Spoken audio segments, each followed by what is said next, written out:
Want to stop juggling spreadsheets, calendars, and a dozen apps just to run your rentals? Logify makes it easy. It's an all-in-one toolkit for hosts. Build a direct booking website, automate guest messaging, and keep all your channels in sync. Running your rental business your way has never been simpler. And for Good Morning Hospitality listeners, you can get 20% off any yearly plan with code GMH20. Just check the link in the show notes to get started today.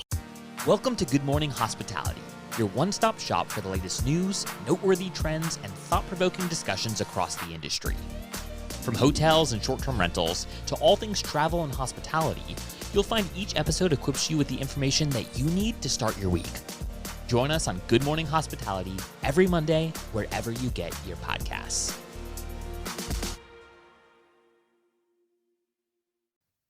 Good morning. Good morning, Leo. How are you?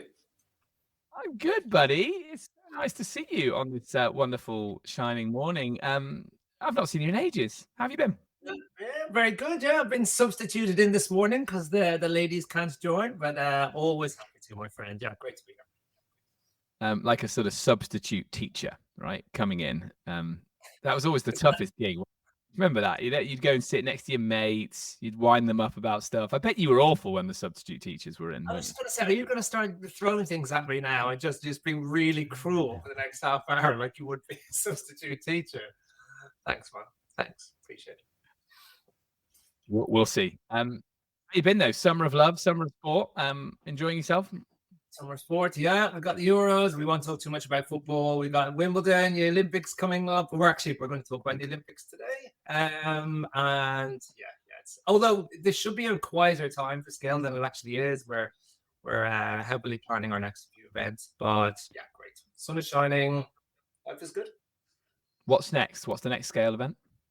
We've got Scale Dubai in early October. So that's very exciting. First timer, so we're looking forward to it.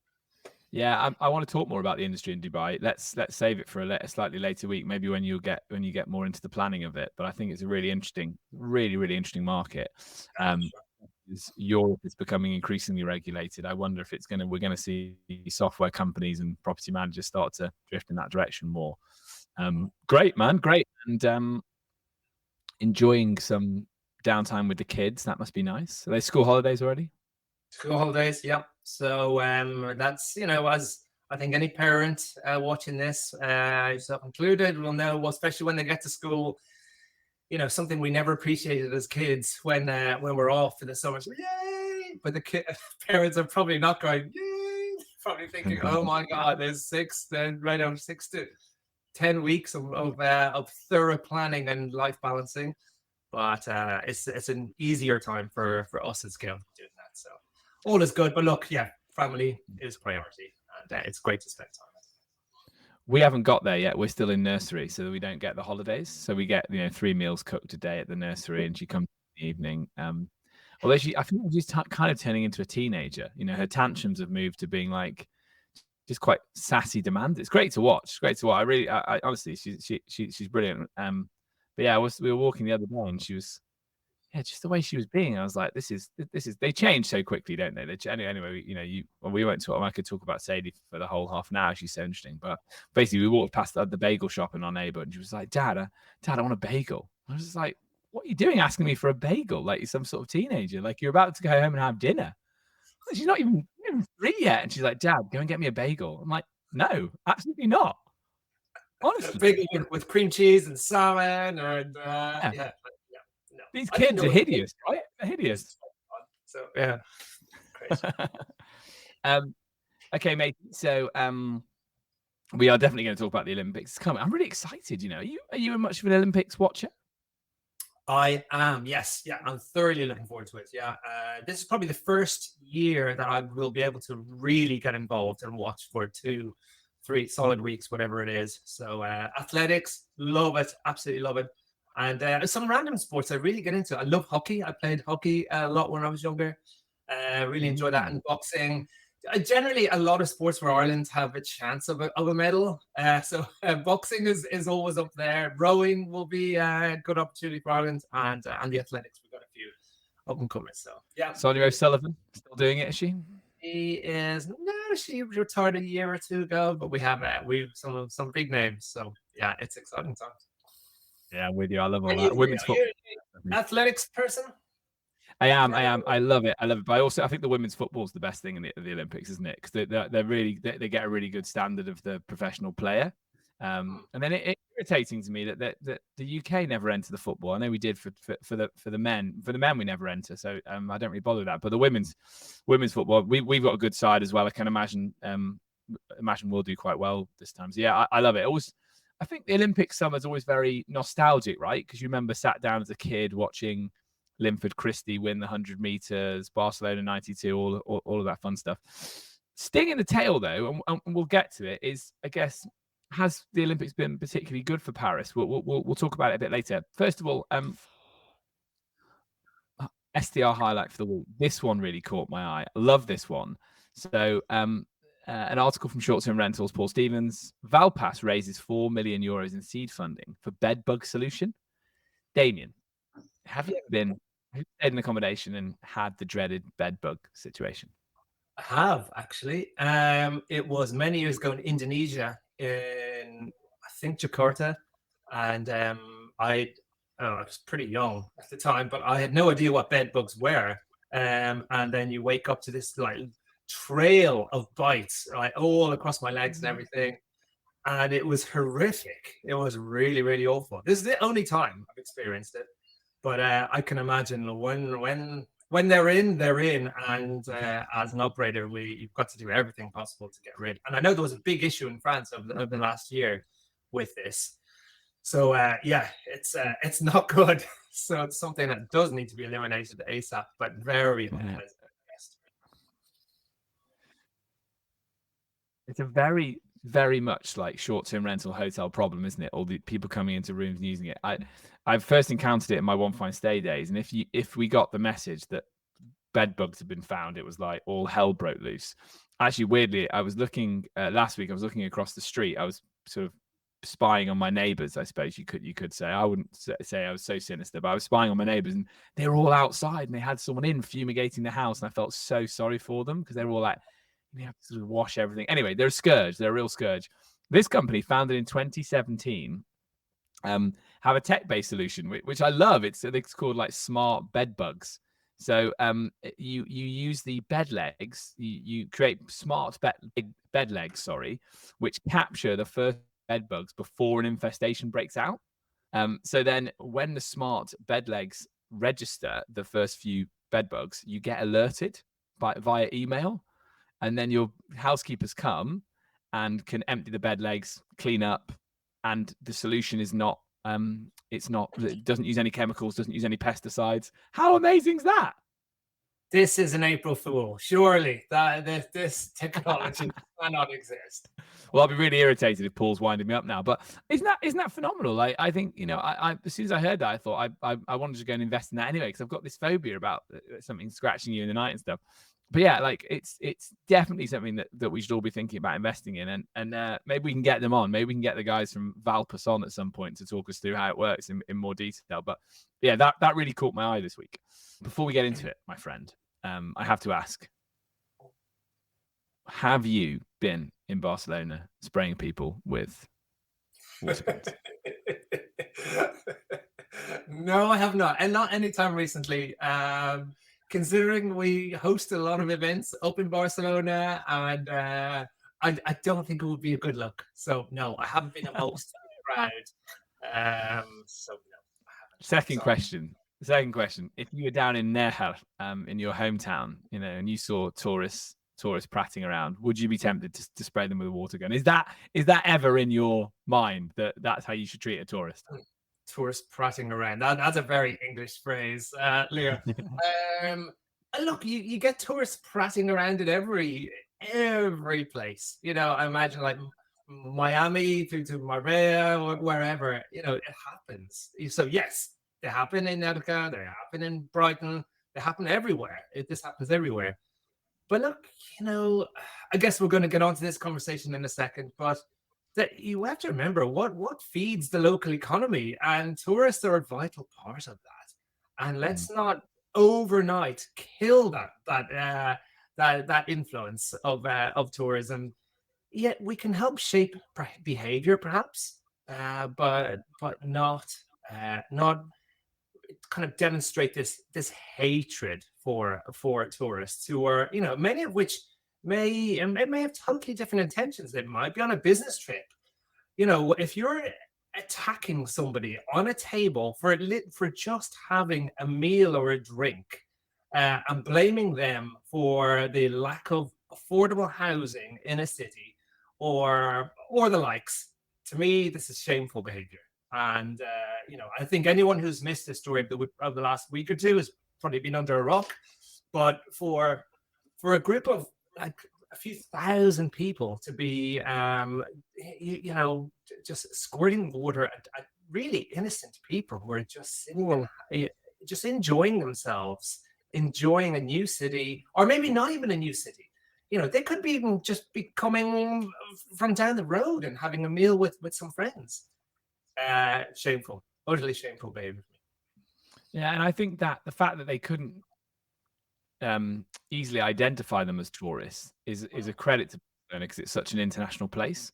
So you wouldn't know if someone's there on business. You wouldn't know if they've relocated there. You wouldn't know if they're a digital nomad.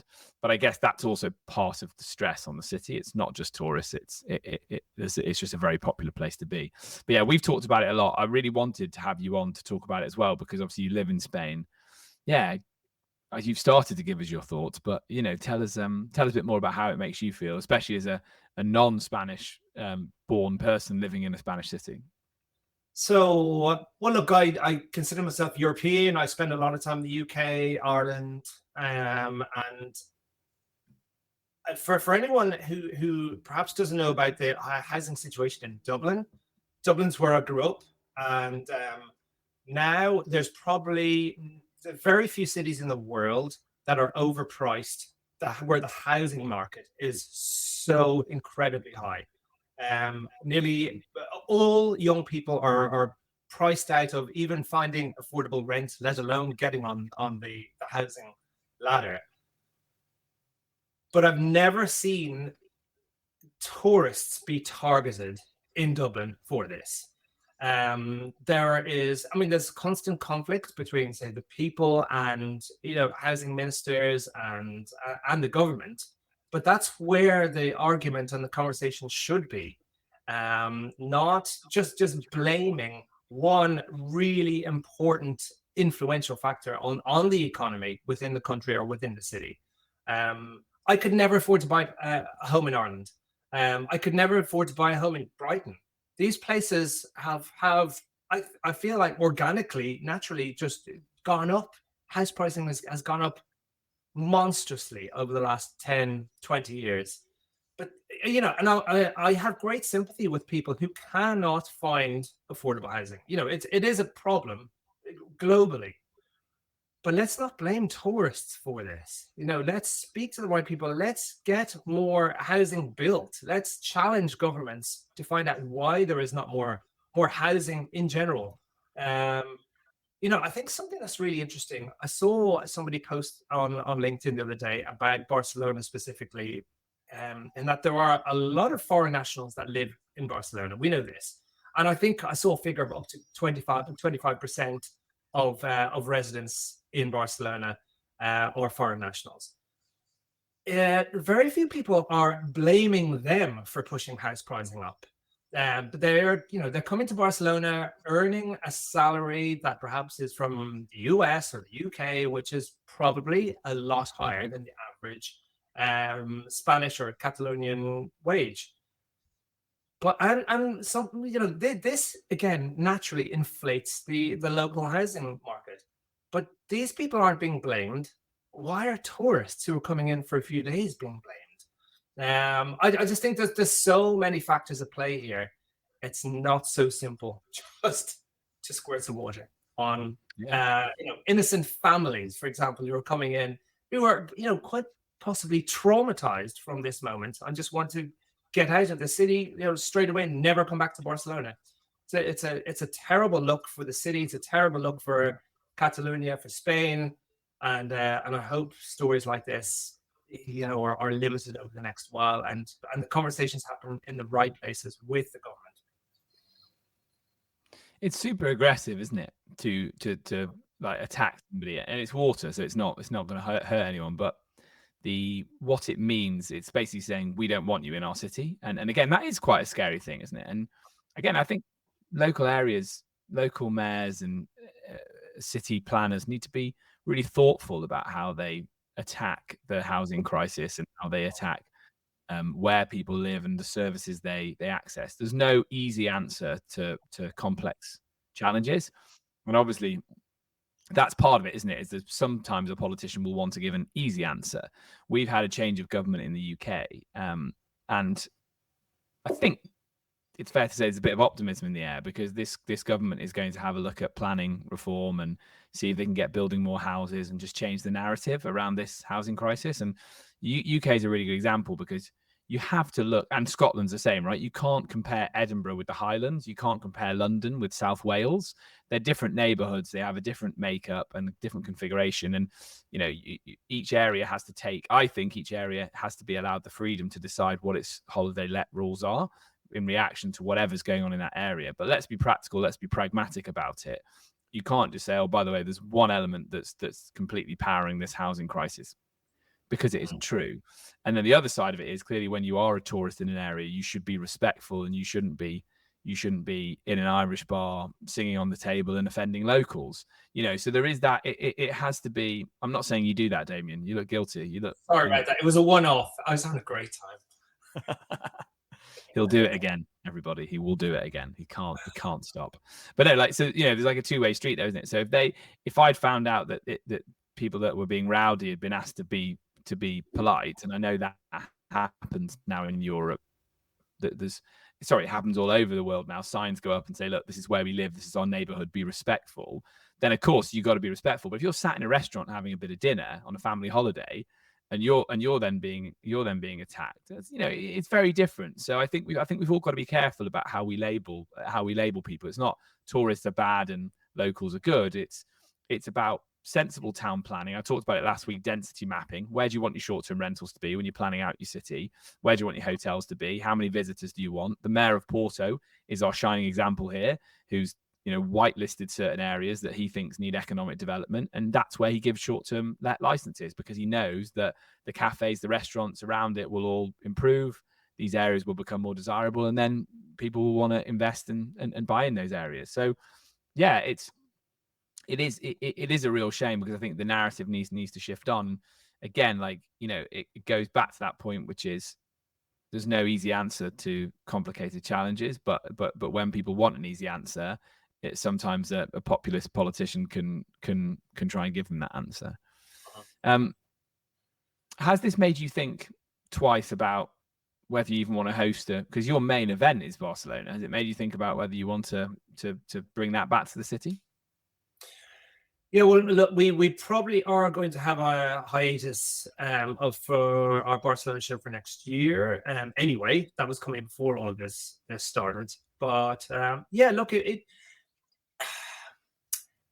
it's difficult. I'm not sure if this would make us change any plans, but it just makes you think.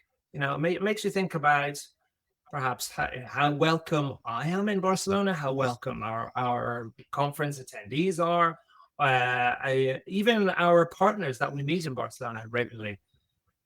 Do we want to be kind of aware, for example, of sitting out in a nice terrace cafe, for fear of looking over your shoulder, or being targeted, or even just being looked at in the wrong way. So, look, I don't think it's going to make a difference to where we go with scale, but even the fact that we're having this conversation means that there are going to be a lot of people who are going to consider whether they go to Barcelona, whether, regardless of business, even visiting for a couple of days. And I think that conversation is kind of sad. Yeah, I agree. No easy answer. Again, I think there is movement within the European Union. There is plans afoot, I think, to give more autonomy to cities to sort of set their own rules a little bit. This is kind of what I'm reading, which is really interesting. So if you're an STR operator, in one of the smaller cities, you might just find that you see the benefit of areas of your city saying, we want more tourists, we're going to give out licenses and we're going to encourage it. Or I think I said this last week, sorry to repeat myself, is people come maybe just to the big city for a couple of days and then go out to the countryside, rural, coastal, secluded areas where tourists are more welcome. But it's funny because it might just be that actually there's a problem just around your central core of your city. So sensible density mapping could really take that out. Get people in the suburbs, get people in the outer cities around it, and suddenly you've brought economic development without adding to the congestion. Look, I don't have all the solutions. Obviously, it's all I'm just commenting, but I just think it's interesting, and I wonder if we'll start to see this trend of smaller cities around bigger cities becoming the place that people want to go to and try and have a few days, and then the trend moves on, doesn't it? Oh my God, you've got to go to Barcelona because it's awesome. That was that. And here's the architecture, here's the art galleries, and then suddenly it moves on because everyone's Instagramming and talking about different things on social media of different areas they've tried. So be careful what you wish for if you run a city, because the crowds might not necessarily come back. And something like taxation is probably a more effective way of doing it rather than squirting people with water pistols, I'd imagine. I think there's a lot of solutions out there that are better than water pistols. I think we're all agreed on. Yeah. Let's talk about Paris. Let's talk about the Olympics. God, I love talking about Paris. I'm going. Can I interrupt you 1 second? Just as you said that, I've just noticed there's a Paris book behind you on your right? unit. Yeah, look at that. Over your right shoulder. There you go. Yeah. So you are one of Jasmine's probably. I've not read any of these books. No, you're right. No, we love Paris. I've said this before on the pod. We love going to Paris. So I'm really interested in this. The big question, I think, swimming around at the moment, and I know you've got a contact in Paris who's involved with scale. Does a city like Paris need to host the Olympic Games? Like Airbnb have done a wonderful job of sponsoring these type of events. They get close to, like they've done Edinburgh Festival in the past. They've now been sponsoring the Olympics since the Tokyo one, and they've done a fantastic advert. I don't know if you've watched it. It's great. I think it's really cool. It's cheeky. It's sort of showcasing what's best about our industry, right? Get away from the touristy hotels and get into the real Paris. We say that all the time. Try and live like a local. And so that's all good.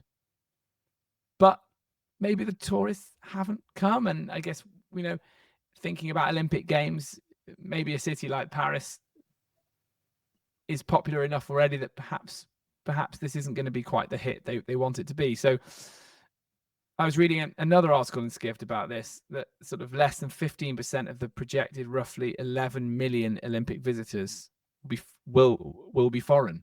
So really great for locals and fantastic that people want to come and watch the Olympics in their own country. I watched a lot of the London stuff, but the international visitors don't seem to be coming. And there's a lot of supply in Paris right now, which leads me to think that there might be quite a lot of disappointed hosts. What do you know about this? Oh my God, I've so many points to raise, and hopefully I can remember them all from what you've just said. So, look, you and I are both big, massive sporting fans, and something like the Olympics, I went to several events in London as well in 2012, and it was amazing. I live in Brighton though, so it was easy for me to come up and to go up and down to several days, which I'm kind of gathering is the case for Paris too. That there's let me just say, actually, the ticket prices for the athletics at least is astronomical. I went on to try and book tickets on certain days when they were released, and they are prohibitively expensive for so many people. I think that is really important in terms of why potentially some guests have stayed away. But a huge issue here is owners and managers who have overpriced their accommodation. I would say it's nothing short of scandalous. The greed of some operators and the money they're trying to get for those 2 to 3 weeks. And I know, so you referred to my colleague at Scale. So Gail from Perfectly Paris, she helps direct our Scale France event.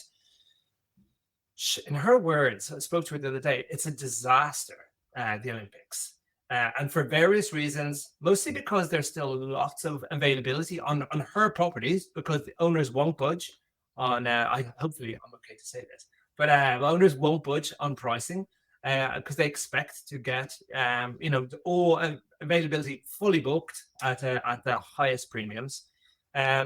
But there are other things going on, like the Metro, I believe, is doubled in price over the 2 weeks as well. And I just think the numbers are apparently well down on year on year, as how they have been in previous years in terms of international tourists. So I really don't think this has kind of sparked, the economy, and perhaps in the way the authorities would have wanted. This particular ad that you're referring to, when it uses a phrase, is it like "don't stay on the touristy side of Paris"? Was that it, Neil? I think something like that. Yeah. That to me is a really strange kind of introduction, anyway, because when you're using the word like that, touristy side of Paris, there's a negative connotation to the word tourist, and that you want to be away from all of the tourists. But yet this ad is focusing itself towards tourists. So in actual fact, we're saying you need to be away from the likes of yourself here. So what's the message is totally confused for me here. Yeah, we're trying to get them into a nice home, etc. But we're effectively saying, you guys are making this a little bit kind of too dense. And where you guys generally go are just the kind of really the too densely populated areas, and you shouldn't be doing that. But what's the message here? And I'm totally confused by using that touristy negative word as part of this ad. I think it could have been focused a lot better. So jury's out for me on the ad. I get the message, I get what they want to do, and more importantly, I think numbers are so significantly down, there's possibly a bit of desperation to book and to have as many properties booked as possible. So yeah, that's interesting, isn't it? Yeah, and they've invested a lot in it, and have not maybe not seen the bounce. And classic case of oversupply. They've gone and it's surprising in a place like Paris, because I think in Germany, where they've had the Euros until very recently, smaller cities have seen an absolute bounce. And Sarah's been in doing the data for us, and we'll get some reflective data next week about this, and we'll get some more Olympics data from Sarah when she's back. But these small cities that don't have a huge amount of hotels and aren't used to tourist footfall are having a boom year. But maybe in a city like Paris, it just doesn't need it. At this point, I'm really pleased you've taken the conversation to this. Why are they sort of using tourists in a slightly negative context?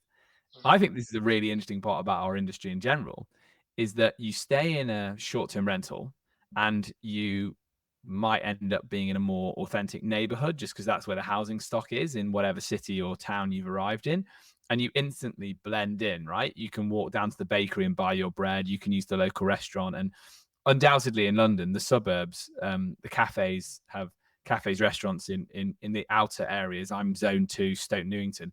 It's got trendier and nicer and better and more expensive, I guess, but not hugely more expensive. And I think that is in part due to like short-term rental tourism happening in those neighborhoods, as well as locals moving in and things like that. So you can say that it brings people to the part of a city where locals actually live. And there's something interesting about that. I don't know if it's a generational shift that younger people want to go on holiday and want to blend in and not be seen as a tourist. They don't want to have the big camera and get on the open top bus tour, right? So it's interesting that Airbnb feels so confident about that with its traveler that it can use that word in a negative context. And they probably do talk about it's been interesting that I don't think they ever talk about their customers as tourists. They probably talk to them as guests and travelers and stuff like that. But it's an interesting thing. I can tell you've got a marketing background, because I think you've really got to the nub of why that's interesting. You definitely wouldn't want to be highlighted as a tourist in Barcelona anyway. But yeah, and one other thing as well, just talking about the hotel versus the home. So you and I, we will always have this, I guess, kind of conflict wherever we go somewhere. we should be staying in a short-term rental, but for 2 nights, if you're out all day, look, a hotel probably makes more sense, and quite often it is going to be cheaper than a full home, right? So I will often choose a hotel, and we'll possibly have people going, that's crazy. How can you be advocates for short-term rentals? But look, if everything is price driven, but also if you're out all day, like a lot of people will be for the Olympics, you're going to go to an event potentially all day and come back. I can understand people saying, I'd rather just stay in a hotel, because you leave the hotel, you come back in the evening, you just want a quick bite to eat, and then you go to bed, and then maybe go out again for another event the next day. So I totally understand why people may not want a short-term rental home, especially if there's just one or two of them, they can just share a room. So I think I think you're right. Choice that people have and why they choose an accommodation. And I think that maybe is more the case if people are only traveling locally, because they might just come in for one night, come in, watch your event, and go back. So if the international tourists are staying away, and I was listening to Thibaut watch Thibaut do an interview, Thibaut Masson, short-term rental scale-up, do a bit of a video on this. The logistics around Paris, areas being closed off for events, like you wouldn't come to Paris unless you were coming to an event, because it just makes being in Paris less enjoyable if you're not engaging with the Olympics. And I think if it's locals and people from different parts of France coming in, they will just be coming in for a night. And so, yeah, you're right. They're probably happy with that simple accommodation option and not looking too much for it. And maybe then the answer is that just before the event, short-term rental hosts are going to start to drop their price, and they are going to catch people coming in, because then I think price is king more than anything else. You've probably paid a lot for your event ticket. You know that the metro is going to be more expensive, as you said. The restaurants may be hiking their prices, so you are looking for value for money. Very, very interesting. We'll touch on it more. We're getting close to that time now, so we'll have Sarah. We'll do some data on it. My friend, let me leave you with this question then. When you go somewhere, do you class yourself as a tourist?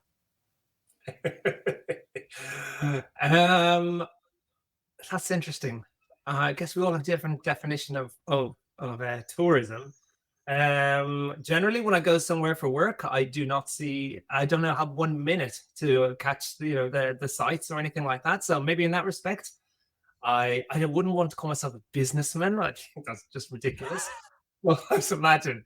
But no, I think I'm a traveler who goes somewhere, generally has a meeting, might meet with people for a couple of drinks or something, and I leave. Unfortunately, there will be times when I travel with my family, and then perhaps I am a tourist. So it probably depends on trip to trip. I'm not a tourist in Barcelona, though. Definitely not. Yeah. No. But I think it's blurring, isn't it? And people that travel a lot for work, like we both do, and you see yourself as being very European. I'm still going to shout out that I should also be in the club, even though I am English.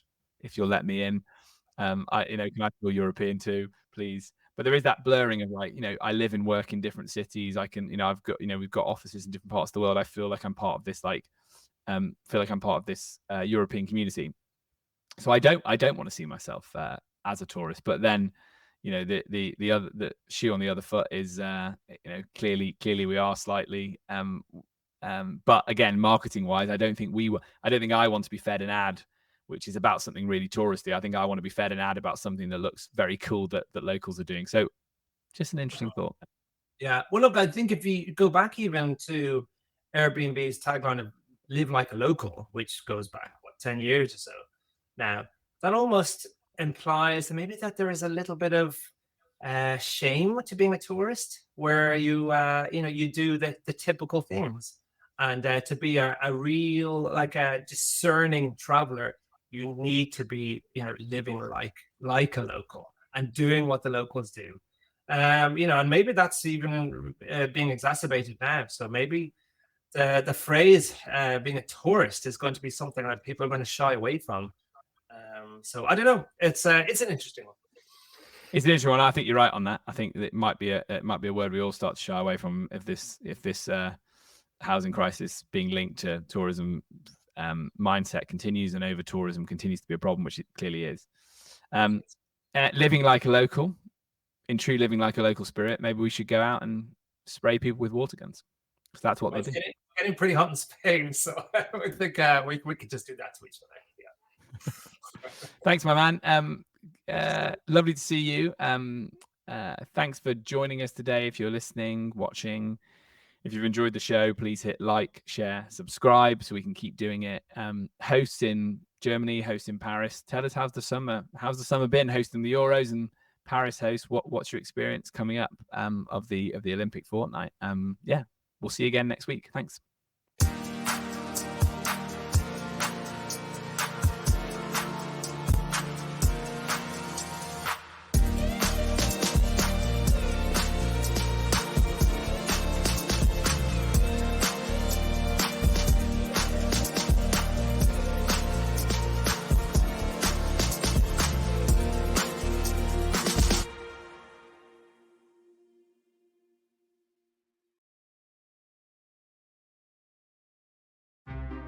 Want to stop juggling spreadsheets, calendars, and a dozen apps just to run your rentals?